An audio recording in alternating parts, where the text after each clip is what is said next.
Let's talk about a real head-scratcher in the world of business taxes, shall we? It's one of those classic catch-22 situations where, you can do everything by the book and still end up in hot water. Just imagine this for a second. You're running a business. You buy your supplies, you get a totally legit invoice, and you pay the GST on that purchase right to your supplier, exactly like you're supposed to. But then you get a notice from the tax department. They say you owe more tax. And you're thinking, wait, what? Why? Well, it turns out your supplier messed up their filing. So the big question is, should you be on the hook for their mistake? And look, this isn't just some hypothetical scenario. It's the very real problem that landed right in front of the Gauhati High Court. A company took on this specific and, let's be honest, pretty controversial piece of India's GST law, basically arguing that it puts honest businesses in a completely impossible spot. Okay, before we get any deeper, let's just quickly nail down a key term we're going to be using a lot: input tax credit, or ITC. The easiest way to think about it is like a rebate. When your business buys something, you pay GST on it. That GST you paid can then be used as a credit, which lowers the amount of GST you have to pay when you sell your own stuff. It's the key to the whole system, really. It stops taxes from just stacking up at every single step of the supply chain. So what's the one little rule that's causing all this chaos? Well, it's a small but incredibly powerful clause in the GST law. Section 16, subsection 2, clause AA. This little bit of text is what ties your fate as a business directly to what your suppliers do. Let's look at the actual legal language here. It says you can only get your tax credit if the details of your invoice have been furnished by the supplier in their tax return. Now, I want you to really focus on those three little words, by the supplier. So let's break that down into plain English. It means your tax credit, your money, is 100% dependent on your supplier doing their paperwork right.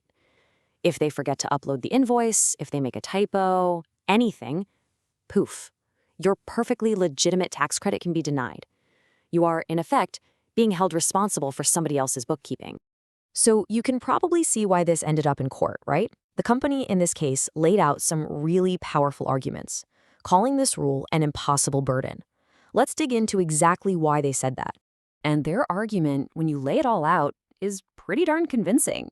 I mean, how can you, as a purchasing business, force your supplier to file their taxes on time and correctly? You can't. So the rule ends up punishing what the law calls a bona fide taxpayer, someone acting in good faith for a mistake that is completely out of their hands. This creates a nightmare scenario where a business pays GST once to its supplier and then has to pay it all over again to the government when their credit is denied. It totally defeats the whole purpose of GST. But hey, there's always another side to the coin, right? The government didn't just dream up this rule for fun. They actually defended it in court, arguing that it's a necessary tool to protect the entire tax system. And this is the core of the conflict. On one side, you have businesses saying the rule is completely unfair and unworkable. But on the other, the government is saying it's a critical defense against tax evasion. Their view is that this strict rule puts pressure on suppliers to be compliant and, more importantly, it stops shady companies from claiming fake tax credits on invoices that don't even exist, which, to be fair, is a real problem. So you've got this clash between the rights of a taxpayer and the government's need to stop fraud. How on earth did the court figure this one out? Well, they didn't just pick a side. Instead, they did something really smart. They found a middle ground.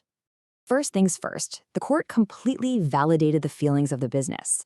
And they didn't mince words. They called the rule iniquitous, which is a fancy way of saying grossly unfair. And they agreed it puts an onerous burden on the buyer.